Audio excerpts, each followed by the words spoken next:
Sebetulnya orang yang bisa mengetahui daripada aksara Jawa itu bisa mengetahui daripada jati dirinya sendiri. Mau diterangkan ini? Sebetulnya kalau menerangkan itu harus malam semua.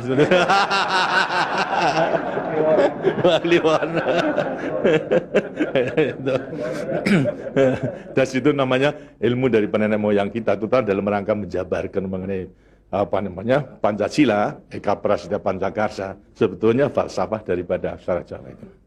Kan daripada aksara Jawa ada 20 tuh, Hono Coroko, Doto Sawolo, Podo Joyonya, Mogo Bodongo, 20 itu. Itu betul-betul merupakan apa namanya gambaran daripada nenek moyang kita untuk menjelaskan kepada kita mengenai sangkan paran kita, sangkan paran ing dumati. Dari mana kita akan kemana daripada kita itu. Nah, kemudian akan bisa mengetahui dirinya sendiri selama hidup di dunia. Disebutkan Hono Coroko. Ho itu daripada apa? Hono. Hono ada. No itu daripada apa? Dari wujud daripada Hono. Mulai daripada Gono Legeno.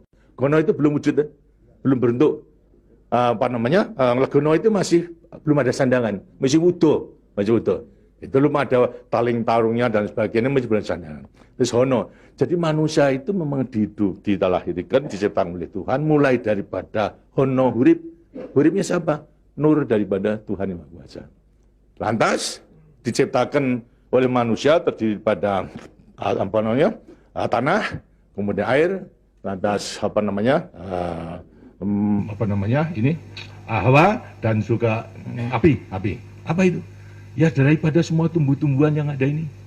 Tumbuh-tumbuhan ini kan butuhkan dari tanah, butuhkan daripada air, butuhkan daripada matahari, itu pula daripada hawa.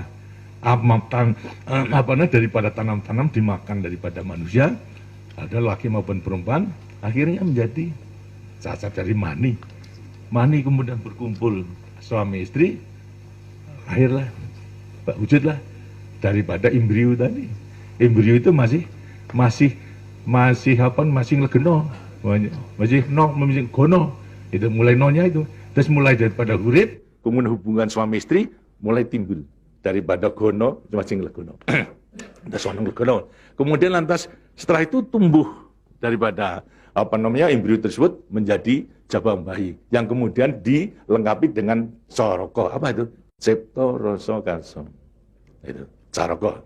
Daya cipta, daya rasa, dan karsa. Semua ada. Setelah itu kemudian lantas apa? Doto Sawolo. Itu apa? Manusia itu setelah diberikan apa namanya panca indera, diberikan sandangan panca indera, cipta rasa karsa, juga diberikan sifat Tuhan. Sifat zat kang datan sawolo, datan salah. Sifat dari yang tidak salah itu hanya Tuhan. Ya, kalau manusia ini salah. Tapi kalau Tuhan itu tidak salah. Oleh karena semua manusia diberikan sama. Sifat daripada Tuhan yang tidak salah. Itu. Doto sawolo, datan sawolo. Tidak pernah salah. Sifat daripada Tuhan. Tapi sebagai manusia juga tidak diberikan itu. Diberikan sifat yang bertentangan dengan sifat baik itu. Sifatnya Tuhan. Yang jelek. Kalau kita misalnya sabar, kan juga punya hati berangasan. Ya. Nah, kemudian lantas kita apa namanya jujur. Tempo-tempo juga penipu. Ya. Semuanya diberikan sifat. Itu sifat yang bertentangan dengan zat kang datan sawolo. Tahu sama kekuatannya. Podo joyonya. Dua sifat bertentangan yang sama kekuatannya. Sama kekuatannya. Ada pada kita itu kalau kita menerima. Itu. Tinggal sekarang manusianya sendiri. Itu. Ini. Manusianya sendiri setelah mengetahui diberikan sifat dua sifat yang bertentangan yang sama kekuatannya akan diapakan ini. Itu. Lantas sekarang Doto Sawolo, Podo Joyo, Mogo Bodongo. Mo itu sukmo, go itu satu. Itu Mogo Bo badan. Jadi selama sukmo masih satu dengan badan, sukmo masih manunggal di badan, manusia itu hidup. Selama itu masih ada, diuji dalam rangka dua sifat yang bertentangan tadi. Itu. Yang Podo Joyo tadi. Itu. Lantas, tapi kalau kemudian lantas sukmo sudah pisah dengan badan, itu lantas apa? Badannya tinggal, jadi apa? Badan. Nah, tinggal pertanyaannya, sukmonya mau kemana? Sukmanya mana? Ya terserah kepada saudara-saudara semua. Mana-mana itu. Jadi semuanya tergantung pada dirinya. Semua diberi perlengkapan yang sama. Tuhan Maha Hadir, tapi tinggal kepada dirinya masing-masing dalam mengendalikan. Kalau mau yang diujar itu adalah memang yang bertentangan yang jelek, bukan sifat Tuhan, ya tempatnya juga sudah ada.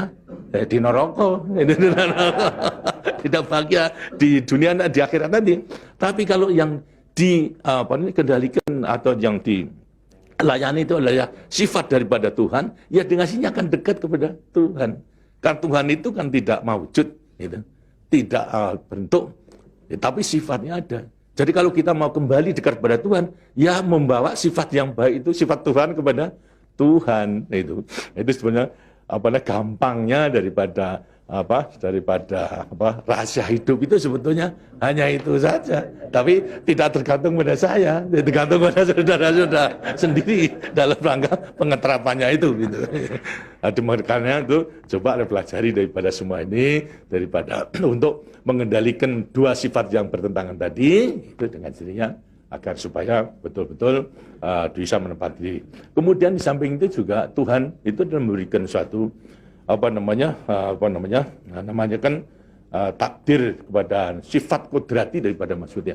Apa sifat kodrati manusia? Manusia dilahirkan sebagai individu, ya toh? Kita masing-masing individu. Tapi kehidupan kita sejak mulai daripada adanya janin sampai pada mati tergantung pada orang banyak. Jadi kemudian dalam hidup kita di dunia itu hanya memenangkan kepentingan pribadinya sendiri. Lihat kan tidak adil. Tidak adil. Seharusnya memang menyadari bahwa sebagian besar daripada hidupnya tergantung kepada orang lain.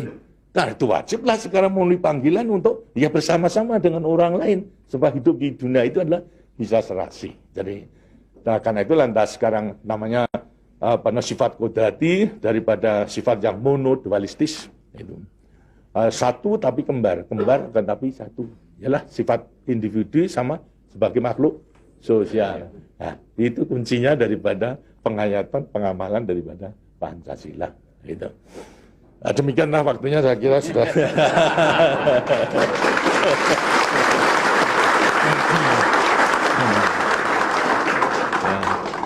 Walaupun ini tidak cuma kliwon, tapi minggu, karena itu sebagai peninggalan daripada ilmu, dari peninggalan nenek moyang kita, yang namakan juga ilmu kasunyatan sama sangkan paraning dumadi itu sebetulnya ilmu kebatinan dalam arti bukan klenik. Kebatinan dalam arti mendekatkan diri kepada Tuhan, kepada Tuhan. Jadi orang mengatakan itu klenik, itu bukan. Yang klenik itu yang salah melaksanakannya, itu yang klenik itu. Tapi sebetulnya intinya adalah memang demikian. Nah, mudah-mudahan saudara-saudara akan bisa sekali lagi mengoreksi kepada diri sendiri. Artinya kasunyatan, lihat kenyataan pada dirimu sendiri. Itu. Bagaimana? Karena sudah mengetahui, baru nanti akan gampang. Kita meletakkan semuanya. Terima kasih. Dan demikianlah daripada penjelasan. Karena itu setelah nanti selesai kembali ke tempatnya masing-masing, mudah-mudahan akan bisa melaksanakan tugasnya dengan sebaik-baiknya dalam kita melanjutkan pengabdian kita pada negara dan bangsa yang sedang membangun ini. Terima kasih. Wassalamualaikum warahmatullahi wabarakatuh.